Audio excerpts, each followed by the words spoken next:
ఓం శాంతి. మనకి ఈరోజు వినాయక పెట్టి 9వ రోజు, అంటే 27వ తారీఖున వచ్చింది వినాయక చవితి. ఈరోజు 9. అంటే వినాయకుడు అంటే మొత్తం విశ్వానికి మార్గదర్శకుడు. విశ్వానికి అంటే నాయకుడు అన్నమాట, మొట్టమొదటి నాయకుడు. ఎందుకంటే అతని నాయకత్వం ఎలా ఉందంటే మొత్తం అంటే ప్రజలు అందరూ కూడా అతన్ని విశ్వసిస్తారు. అంటే ఈరోజు 4వ తారీఖు, అంటే 4 వైపుల మాట చతుర్భుజ స్వస్తికని చూపిస్తారు ఆయన చేతుల్లో నది. అంటే భారతదేశం 4 మూలలో కూడా ఎంతో గాయనయోగంగా మనకి వినాయక చవితి చేస్తూ ఉంటారు. అంటే వినాయకుల్లో విశేషతలు మనం తెలుసుకుందాం. అయితే 9వ రోజు కదా, 9 అనేది నవమి, అంటే అదే అంటాం కదా. అంటే ఇది పరమాత్ముడే స్వయాన్ని మన అందరికీ సరైన మార్గాన్ని చూపిస్తాడు. మనం ఎప్పుడైతే దేహభ్రాంతిలోకి వస్తామో అప్పటి నుంచి ఏంటంటే పరమాత్ముడు ఈ భూమి మీద అవతరించి ఏం చెప్తానంటే మొట్టమొదట మన పరిచయాన్ని ఇస్తున్నాడు అన్నమాట. ఏమని ఇస్తున్నాడు? మనకి ఆల్ఫాబెట్స్లోని కూడా ఇంగ్లీష్లోని ఐ వస్తుంది, 9 అనమాట. అంటే నేను ఎవరిని మొట్టమొదటి తెలుసుకోవాలి. అందుకే అక్కడ తలను మార్చాడు.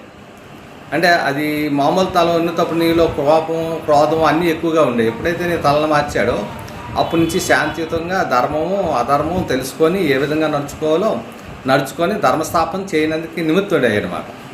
ఆ విధంగా మన భారతదేశంలో చూడండి, కృష్ణుడు ఆవుల్ని ప్రేమిస్తాడు. అలాగే క్రీస్తు మేకల్ని ప్రేమిస్తాడు. సో అలాగే ముస్లిమ్స్ కూడా బక్రీద్ అదే అంటారు కదా, మేకలాలు. అంటే ఇక్కడ మనం తెలుసుకోవచ్చు, మేమే అంటే ఏంటంటే మే అంటే హిందీలో నేను, అంటే నేను నాది అంత ఒక స్వార్థ బుద్ధితో ఉన్నదన్నమాట. మన భారతదేశంలో అందరూ కాదు, అందరూ ఐక్యత అనమాట. వినాయక చవితి అంటే ఐక్యతతో కూడుకొని చేసుకుంది. కుల మత భేదాలకు అందరికీ అతీతంగా ఉండేది. ఇంకా వీడు వాళ్ళు అని లేరు, అంత ప్రేమతో చేస్తారు వినాయక చవితి. అయితే మేకను బలిస్తారు. చూడండి, మేకనే బలిస్తారు, ఆవును బలివరు. ఎందుకంటే మరి మేకను ఎంత ప్రేమిస్తారు కదా, మరి అతను ప్రేమించిన వస్తువుని ఎప్పుడు కూడా మనం ప్రేమగా చూసుకోవాలి, కానీ బలిస్తారు. అది దేహభ్రాంతాన్ని బలిస్తారు అన్నమాట. మన ఆవుని చూడండి ఎంత దీనిగా కృష్ణుడు ప్రేమిస్తారు, కానీ ఆవుని ఎవరు బలెవరు.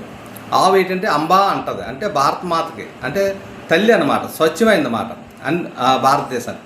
ఈ చాలా విషయాలు సూక్ష్మమైన విషయాలు కనుక అందువల్ల ఏంటంటే ప్రతి ఆత్మ మొట్టమొదటి నేను ఎవరిని అనేది ముందు తెలుసుకోవాలి. ఆత్మనే తెలుసుకోవాలి. ఆత్మ అవినాశి, అది సత్యం. పరమాత్ముడు అవినాశి. అంటే ఆత్మ ఎప్పుడు కూడా పరమాత్మ చుట్టూ తిరిగినప్పుడు పరమాత్మలో ఉన్న గుణాలన్నీ ఆత్మలోకి వస్తాయి. ఎప్పుడైతే మనం దేహభ్రాంతిలో ఎక్కువగా వెళ్తూ ఉంటామో కామ క్రోధ లోభ మోహ అహంకార ఈర్ష దేశాలు ఎక్కువ అవుతుంటాయి అన్నమాట. అందుకే పరమాత్ముడు వచ్చి ఏంటంటే దేహభ్రాంతిని తొలగించి అక్కడ ఏంటంటే అంత భారీగా ఉన్నప్పుడు